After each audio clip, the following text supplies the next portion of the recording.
Hello बच्चों, today will start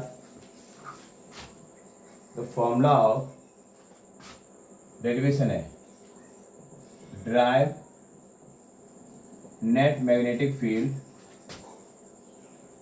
due to hollow circular hollow cylindrical wire.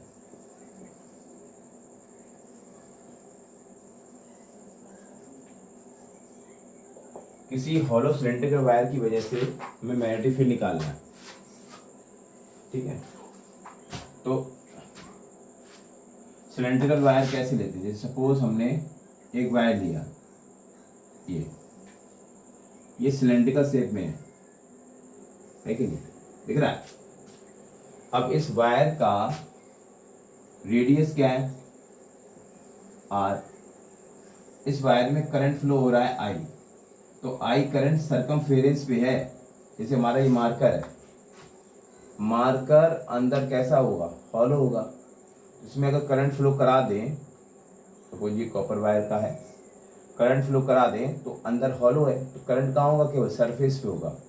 और होगा क्या? चारों तरफ होगा करंट, यानी कि दो लाइन में जा रहा है ना, करंट इसके पूरे सरकमफेरेंस 2πr पे होगा। तो वही चीज यहाँ पे समझाने चाह रहा हूँ। ठीक है, तो हमने क्या करा, इसमें तीन कंडीशन देखनी है। एक निकालना है मैग्नेटिक फील्ड इस वायर के अंदर, कोई एक पॉइंट भी लेंगे। दूसरा पॉइंट इस वायर के बाहर लेंगे। तीसरा पॉइंट इस वायर के सरफेस पे लेंगे। ये डेरिवेशन इंपॉर्टेंट है, कई बार एग्जाम में आया। तो तीन पॉइंट पर हमें मैग्नेटिक फील्ड निकालना है।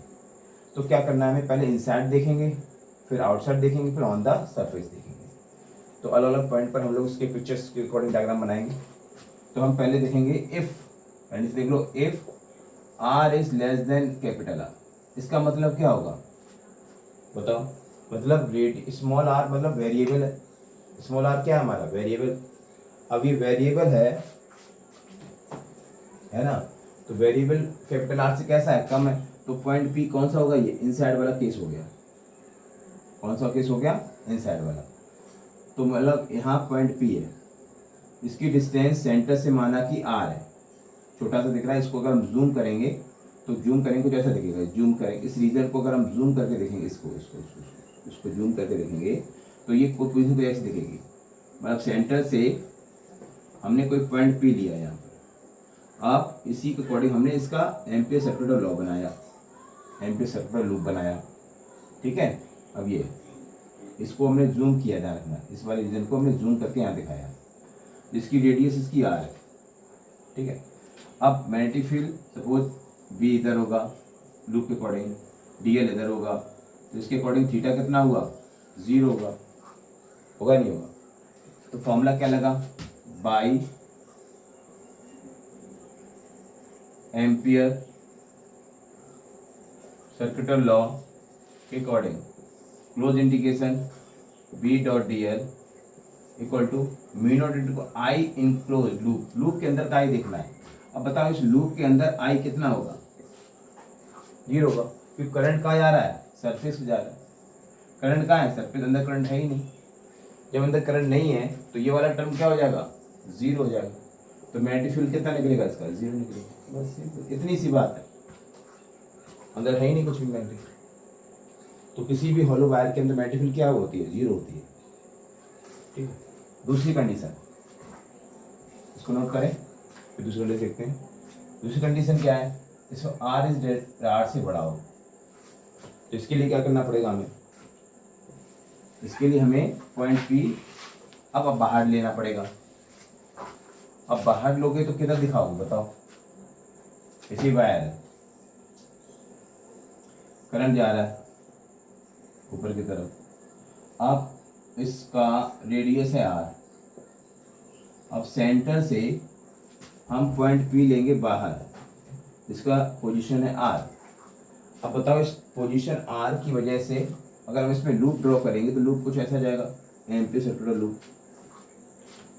तो इस लूप के अकॉर्डिंग हमें मैग्नेटिक फील्ड देखी, मैग्नेटिक फील्ड इस तरफ आई, एलिमेंट वेक्टर भी इधर आया, तो थीटा क्या निकलेगा? इसका 0 निकलेगा। फिर इसमें लूप लगाया, कंडीशन लगाई क्या, एम्पियर सर्किल लॉ लिखेंगे बाई एम्पियर सर्किटल लॉ।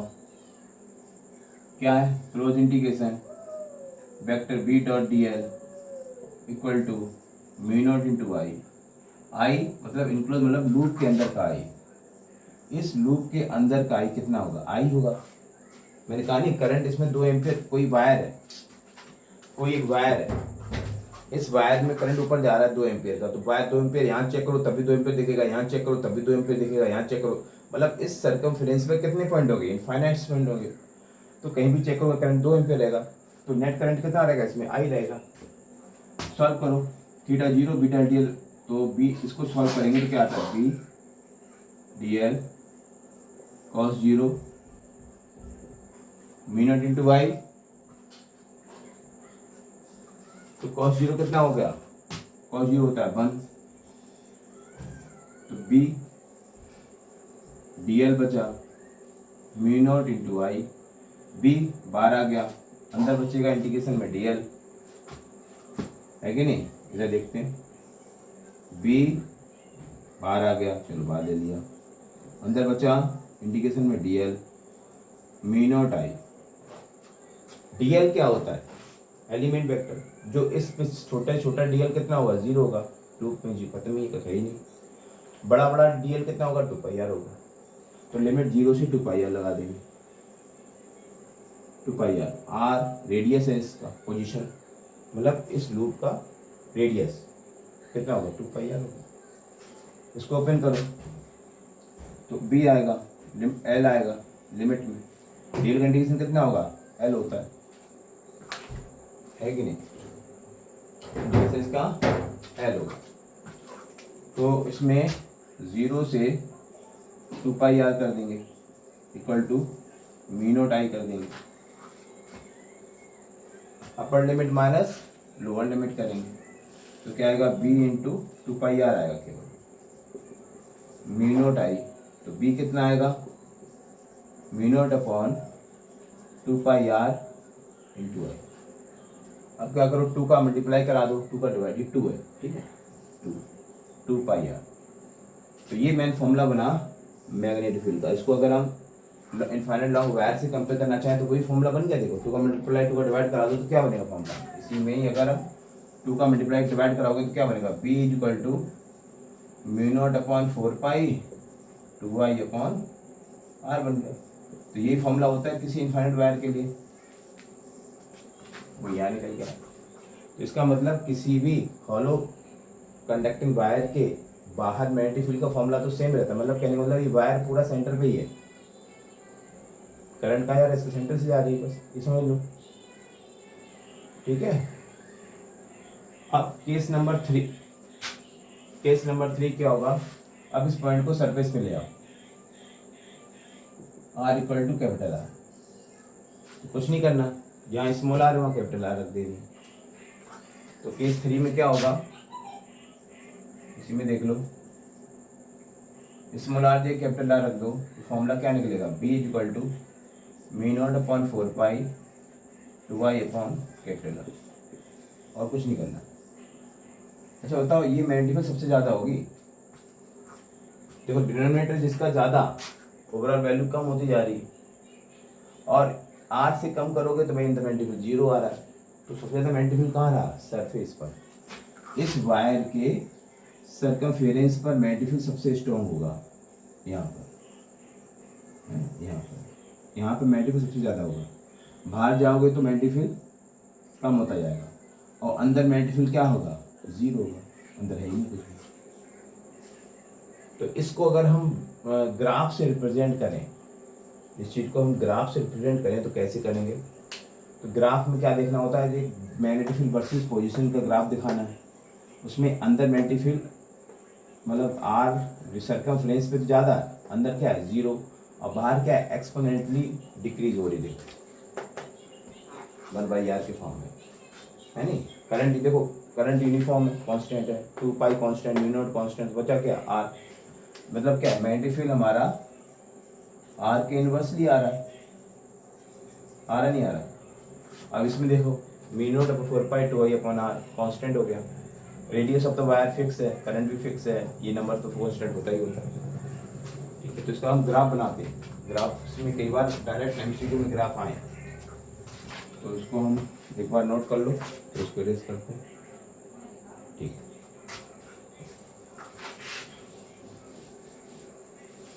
तो इसका ग्राफ हम देखने जा रहे हैं। ग्राफ पहचानने को आ जाता है कि बताओ किसी हॉलो सर्कुलर वायर का, सिलेंड्रिकल वायर का, उसके अंदर मैग्नेटिक का फॉर्मूला वायर क्या होता है, मतलब ग्राफ क्या होता है।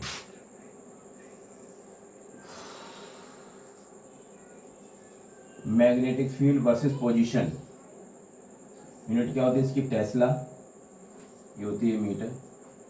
तो बताओ ये है R equal to capital R, तो अंदर मैग्नेटिक फील्ड क्या है बेटा, 0 है। देखो R से कम में, जब R लेस देन R था तो अंदर मैग्नेटिक फील्ड क्या था, 0 था, कुछ था ही नहीं, है कि नहीं।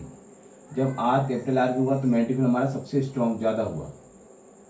यहाँ पर कितना रहा, म्यू नॉट अपॉन 4 पाई 2I अपॉन कैपिटल R। अब इसके बाद एक्सपोनेंटली डिक्रीज हो रहा है। तो हमारा ग्राफ अगर पूछे कोई, तो ग्राफ क्या होगा इसका, तो ग्राफ कुछ ऐसा होगा। यहाँ पर मैग्नेटिक फील्ड इन्वर्सली है R के, यहाँ पर मैग्नेटिक फील्ड हमारा क्या है, अंदर 0 है, और सबसे ज़्यादा क्या है, मैक्सिमम। तो पूछे यहाँ पर मैग्नेटिक फील्ड क्या होगा, मैक्स होगा, मैक्सिमम होगा, इससे ज़्यादा नहीं जाएगा। ये हमारा इसका ग्राफ, ठीक है।